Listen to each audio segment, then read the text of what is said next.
Welcome back to Steffi Fan's channel.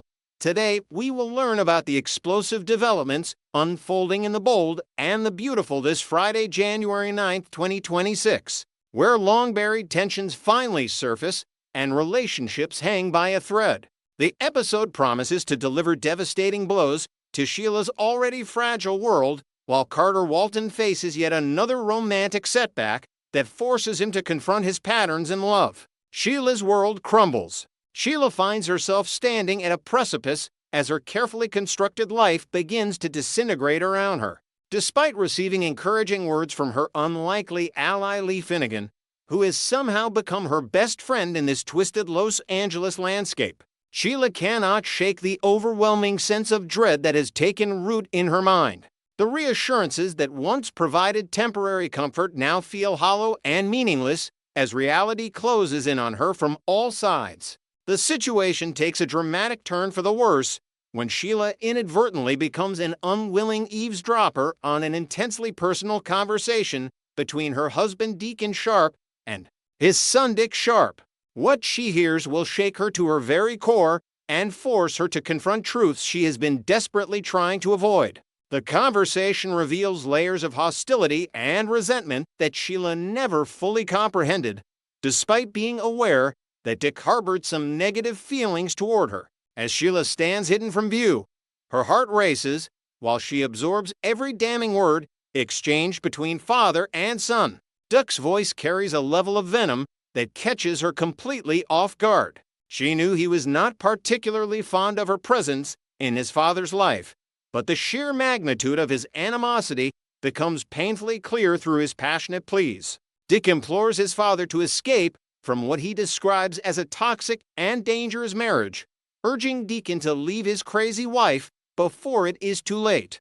The words cut through Sheila like a knife as she realizes the depth of opposition she faces. Dick does not simply dislike her or feel uncomfortable around her. He genuinely fears for his father's safety and well-being, while Deacon remains married to someone with Sheila's violent history. The young man's concerns are not unfounded given Sheila's notorious past filled with attempted murders, actual murders, kidnappings, and countless schemes that have destroyed lives throughout Los Angeles, a reputation that cannot be escaped. Sheila's mind races as she processes this devastating revelation. The harsh reality becomes impossible to deny, no matter how hard she tries to reform herself. No matter how many times she claims to have changed, the shadow of her past actions will forever loom over her present and future. She has spent considerable time and energy attempting to convince those around her that she is a different person now. But these efforts appear futile in the face of such deep-seated mistrust and fear. Her reputation precedes her wherever she goes in this community. People remember the woman who shot Steffi Forrester and Finn and left them bleeding in that dark alleyway, assuming they would die alone and forgotten.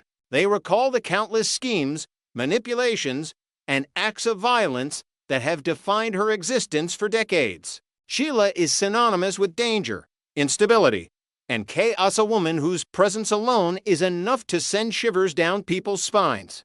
This moment of clarity forces Sheila to confront an uncomfortable question.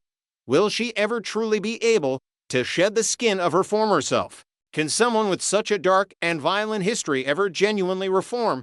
Or is she destined to remain trapped by her past mistakes forever? The community's unwavering refusal to accept her transformation weighs heavily on her conscience, creating a psychological pressure that threatens to break her completely.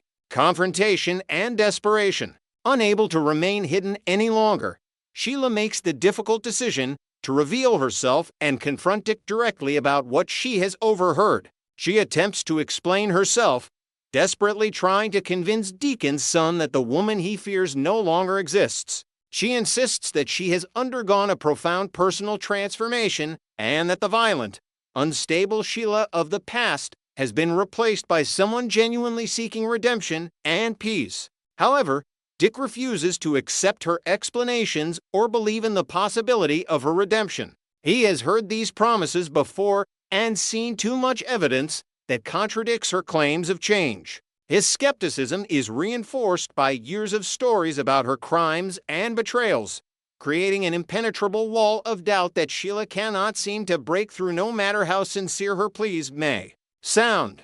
This rejection pushes Sheila into dangerous emotional territory. A troubling question begins to form in her mind. If everyone has already decided she is irredeemably evil, what incentive does she have to continue fighting against her nature? If she will always be viewed as that crazy woman regardless of her actions, perhaps there is no point in restraining her darker impulses anymore.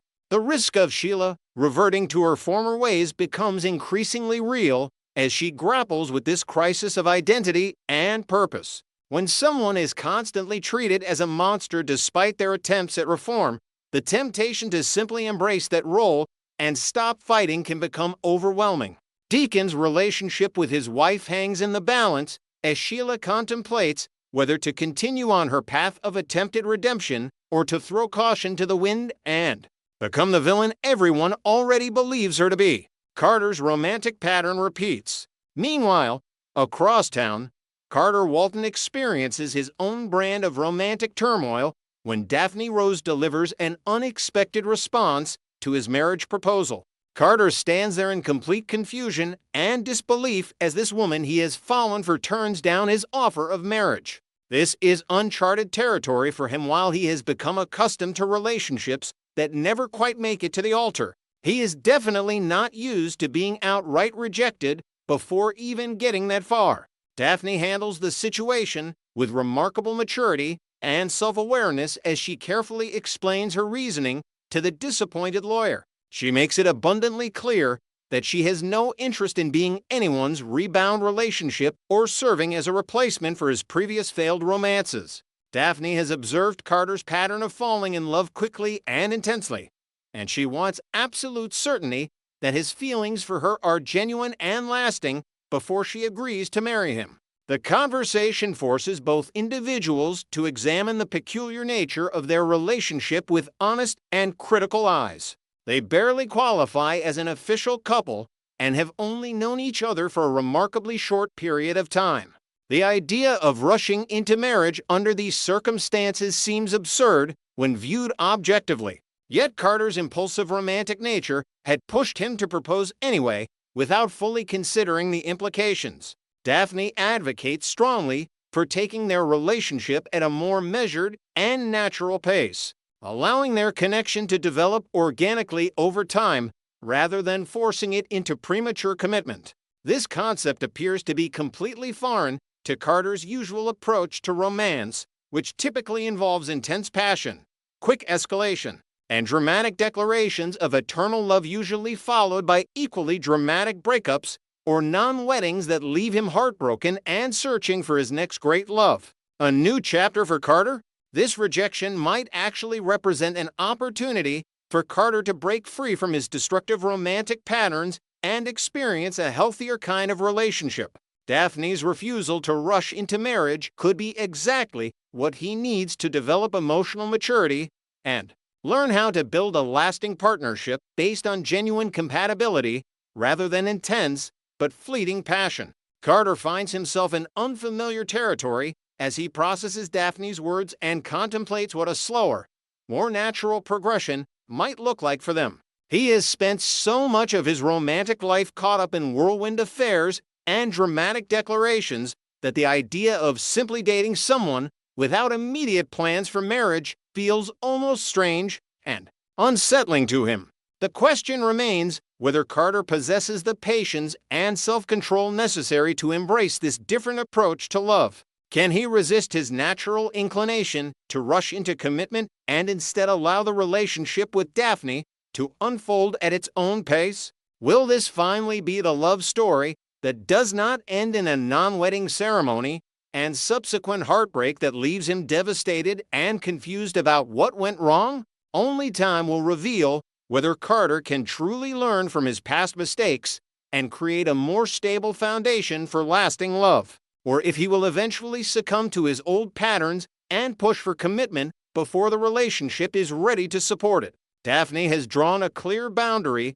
and established expectations. Now Carter must decide whether he is genuinely capable of meeting her where she is rather than trying to force her into his usual rushed timeline. Next, we will learn about the issues surrounding Deacon Sharp and Taylor Hayes as their therapeutic relationship takes a dangerous and potentially explosive turn on the bold and the beautiful. What started as a simple doctor-patient arrangement has morphed into something far more complicated, and the consequences could be devastating for everyone involved. The foundation of a dangerous connection. Deacon Sharp finds himself in an incredibly vulnerable position following a shocking revelation that has shattered his world. When he discovered that his wife Sheila had been dishonest about Luna Nozawa's death, the betrayal cut him to the core. This wasn't just a small white lie or an insignificant omission. Sheila had looked him directly in the eyes and deceived him about something profoundly serious. The fact that she could manipulate him so effortlessly left Deacon questioning everything about their relationship and his own judgment. In his moment of crisis, Deacon made the decision to seek professional help, turning to none other than Taylor Hayes for therapeutic guidance. On the surface, this seemed like a reasonable choice. Taylor is an experienced psychiatrist with years of expertise in helping people navigate complex emotional situations. However, what neither of them anticipated was how quickly their professional boundaries would begin to blur and dissolve into something far more intimate and concerning. Crossing professional lines. The therapy sessions between Taylor and Deacon have taken on a tone that would make any ethics board raise serious red flags. Their interactions have evolved beyond the typical therapist-patient dynamic into territory that is unmistakably inappropriate. They've been caught touching each other during sessions, holding hands in ways that extend far beyond any reasonable therapeutic technique. These physical contacts linger longer than they should, and the energy between them crackles with an undeniable chemistry that has nothing to do with professional healing.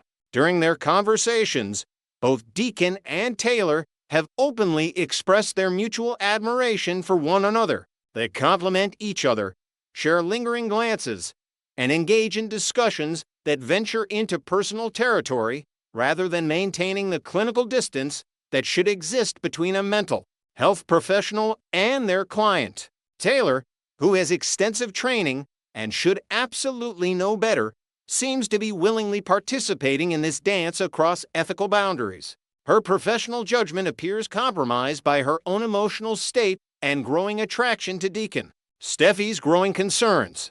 The situation became even more complicated during the explosive January 8th episode when Steffi Forster happened to overhear an intimate conversation between her mother Taylor and Deacon. The discussion was filled with undertones that immediately set off alarm bells in Steffi's mind. This wasn't the detached, professional exchange one would expect between a therapist and patient. It was warm, personal, and laden with emotional subtext that suggested something deeper was brewing beneath the surface. Steffi didn't hesitate to confront her mother about what she had witnessed. She pulled Taylor aside and directly challenged her about the nature of her relationship with Deacon. As someone who deeply cares about her mother's well-being and professional reputation, Steffi recognized the dangerous path Taylor was walking. She pointed out how inappropriate the interaction appeared and expressed genuine worry about where the situation might lead. Steffi's maternal instincts kicked in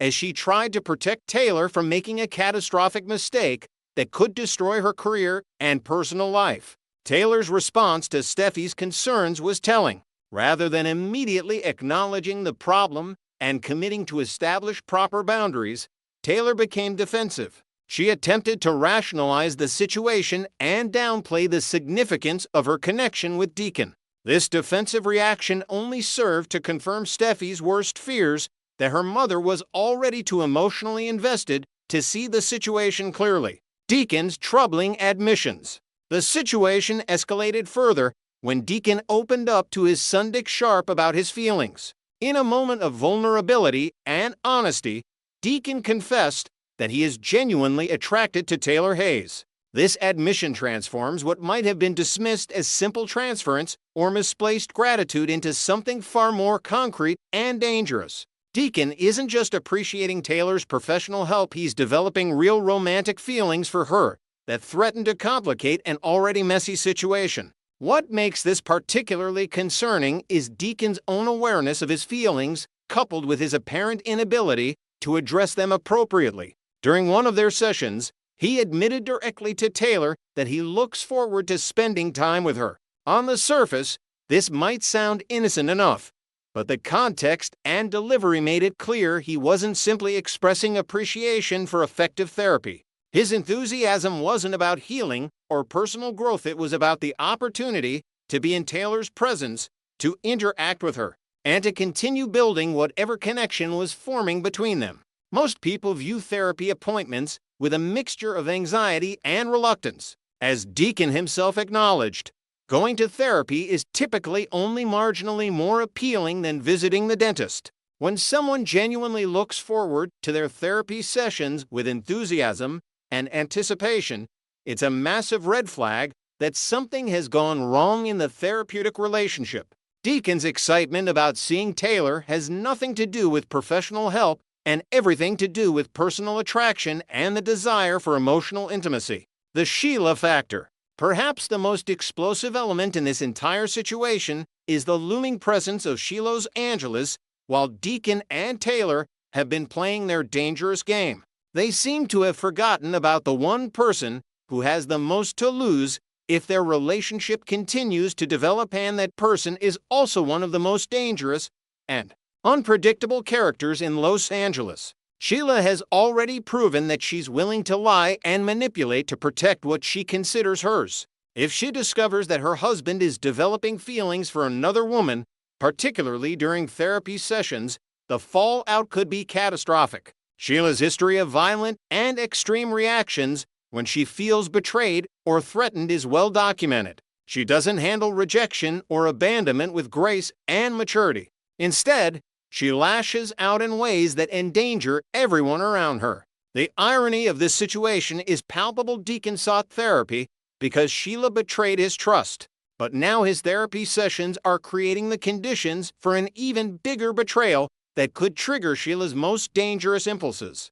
It's only a matter of time before Sheila's suspicions are aroused. She's observant and possessive, and she will eventually notice changes in Deacon's behavior, his mood, and his attitude toward her. When Sheila does discover what's been happening between Deacon and Taylor, the confrontation promises to be explosive and potentially violent. She won't simply accept that nothing physical has happened yet, or that it's just an emotional connection. In Sheila's mind, any betrayal is a betrayal worthy of extreme consequences. Taylor, who should be the voice of reason and professional boundaries in this triangle, may find herself facing the wrath of one of the most dangerous women in soap opera history. The emotional affair question. The central question that fans are debating is whether Deacon and Taylor are guilty of conducting an emotional affair. The evidence strongly suggests that they have crossed that line. An emotional affair doesn't require physical intimacy. It exists when two people share emotional intimacy, vulnerability, and connection that should be reserved for their primary romantic relationships. Deacon and Taylor are sharing feelings, admiration, and attraction. They're seeking each other out not for professional reasons, but for emotional fulfillment. They're touching inappropriately and communicating in ways that suggest romantic potential rather than therapeutic necessity. Both Deacon and Taylor are emotionally vulnerable, which makes them particularly susceptible to this kind of inappropriate connection. Taylor is navigating her own complex emotional landscape, and rather than maintaining professional objectivity, she's allowing herself to be drawn into Deacon's orbit in unhealthy ways. They're using their therapy sessions as an excuse to spend time together and explore feelings that have nothing to do with Deacon's mental health or emotional recovery from Sheila's betrayal. The tragedy of this situation is that what Deacon actually needs is genuine, professional therapeutic help to process the betrayal he experienced and to make healthy decisions about his marriage. Instead, he's getting entangled in another complicated relationship that will likely lead to more pain and chaos. Taylor, meanwhile, is risking her professional reputation, her license, and her relationship with her daughter, all for a connection that cannot possibly end well given the circumstances. As this storyline continues to unfold, viewers should expect escalating tension, dramatic confrontations, and potentially devastating consequences for everyone involved. The question isn't if this situation will explode, it's when and how destructive the fallout will be when it does.